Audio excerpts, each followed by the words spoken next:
Oh yeah, that air conditioner makes noise. Dang it. Oh, I was hoping to record this video with the air conditioning on. I just finished recording the last video and I did it with the AC off and I was starting to get warm. So I took my sweatshirt off and was about to record. I'm like, I gotta kick the air conditioning on for a bit. But I forgot my air conditioner makes noise, so I gotta go turn it back off now. Thank you. Well, at least the room's coolish, but I can crack my window and that'll keep the AC preventing the kick. That'll prevent the AC from kicking on because the magnet's on the window, the AC won't kick on until I close the window. And it's like, what, 50 degrees outside? So, actually won't be too bad in here. Hold on, it's 56. Look, I'll open the window. That should prevent the air conditioning from kicking on. Yep, that did. That exactly did what I wanted to do. Okay, watch, the air conditioner's gonna close again. That's exactly what it's doing. Maybe I should make that its own video at some point, but fall is coming. What a great start to this video.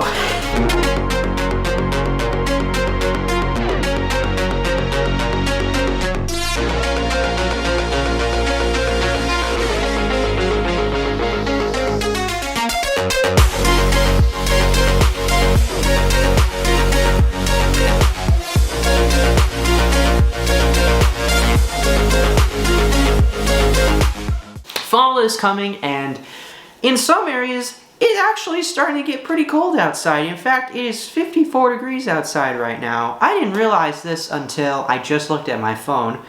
It's cold outside, and I didn't think it was that cold because I wore a pair of shorts and a t-shirt to class today. Huh. Alright then. Well, it doesn't matter. It's starting to become fall. If you couldn't tell, it's still October if you weren't aware. And it's time to break out your heating systems and get those guys started up, blow out all of the unburnt dust and make your house just smell like it's on fire.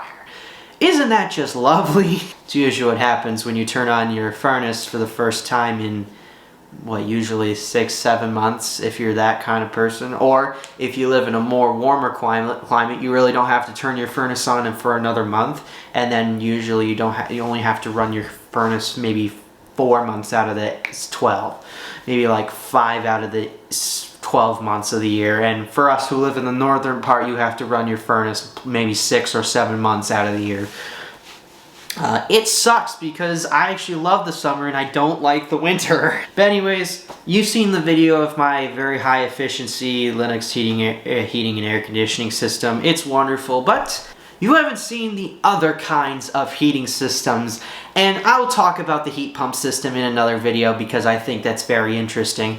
I will get to eventually, Dalkin. Don't worry, that's its name, by the way. I've named my air conditioner Dalkin because I'm a weirdo. Anyways, today we're actually going to be talking about baseboard systems, baseboard heating. It's a very weird system, but it's actually probably more energy efficient than your traditional HVAC. And to give you an example of what a traditional baseboard heating system, we'll take a look at a good old 12-year-old baseboard heating system. Anyways, my grandma at her house has a 2010 baseboard heating system. Well, the baseboard heating system has been there for, gosh, I don't know, maybe since 74 or something. I think, actually, when was the house was built in 76.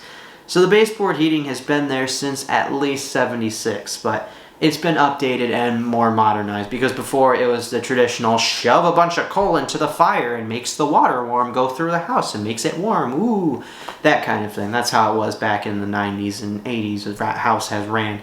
And then modern technology came along and now it just runs off of a thermostat and hot water tank basically. Well, it's not a hot water tank. It runs on hot water and run off propane because that's how my grandma lives in the middle of nowhere. She runs her house off of propane. Her furnace, her fireplace, her, let's think about this here for a second, her backup generators, a propane yeah, if her backup generator runs on propane, then you know it's a propane system. Anyways, not talking about that, I'm probably going to go into voiceover mode and just speak for half an hour about how the system works and do everything else. So here's voiceover me to explain everything because I got to look at the footage while I talk because I do not remember what I recorded. This is a PB branded furnace. It is a propane fed furnace, and this is the old spot where you put in the wood and coal to warm the house originally. And this is an 80% efficient furnace. I can see right here on this sticker. It's actually pretty small on this footprint right here, and it goes right under my grandma's stairs in her basement, and much smaller than a traditional HVAC system and much smaller than a commercial HVAC system. I apologize for the next clip. This clip was recorded on my iPad and the quality of the video isn't very good, but at least it gives you an idea of what it sounds like while it starts up cold.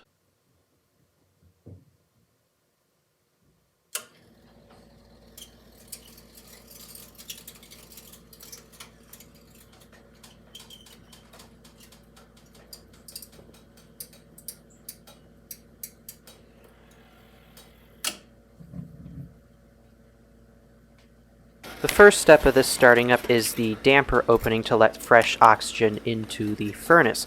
Then after a couple seconds of that opening, you hear a click and the flames opening and igniting. The furnace had some time to warm up, so you can hear a little bit better roaring inside, and hot water is now going through these water pipes right here.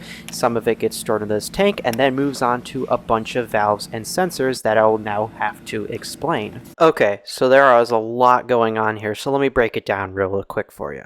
This green box is actually a water pump that pumps the water through the entire system, and this silver box on the wall is actually the controls from the thermostat telling the furnace to kick on and off, and does a couple other things that I'll show you in a second. The next set of ball valves do a couple of things. This blue ball valve can actually be used if you want to add a second floor circuit, which can be added. In this case, it is not being used, and electric heating for the bedrooms and upstairs are actually being used, and there's even a heater for the bathroom. This third pipe that goes off we'll talk about and come back to it later. The last thing before we head to the main line is this valve right here that opens electronically when the furnace turns on. This is the valve that tells the furnace that this zone needs heating, which is the main part of the house. After this valve, it starts its grand tour to go around the house to heat the entire first floor, and it goes right up into the ceiling right here. Here's a bit of light for you, and it goes right up into the living room. Then it comes out of the living room floor, goes down into the basement, back across the concrete wall next to the garage, then goes across this big giant beam here, which goes across the entire basement. Then the pipe goes back up, goes across this small beam here, and then this pipe goes into the kitchen across the back wall of the kitchen, and the retaining wall, the same wall next to the bathroom, which this next clip actually it comes out of the bathroom where there's a heater in there too, goes across the ceiling, and then goes behind here, which then goes up back up into the ceiling for servicing the office. Then it goes across the entire wall, services the entire downstairs bedroom, then goes across the entire base of the ceiling above this window, then goes across, and then back all the way down to the furnace again. And yes, this pipe is very hot to the touch, and there it goes back down and goes back into the furnace to recirculate. Alright, and we're back to the main area where all the pipes go. Now, you're probably wondering, what does this one pipe right here do? Well, some of you actually might have noticed while I was doing the one tour, there was actually something that we went by while I was doing the tour. And let's swing around this post to the other side.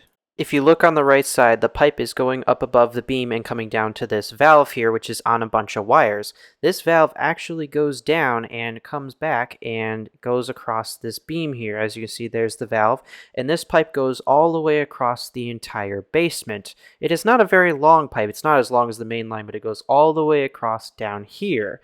Then it goes up next to these other pipes which service other things. Then it goes across the top and finally gets down to here. This is the basement heater. This heater is used to heat the basement if it's really cold down here, and trust me, it gets cold down here.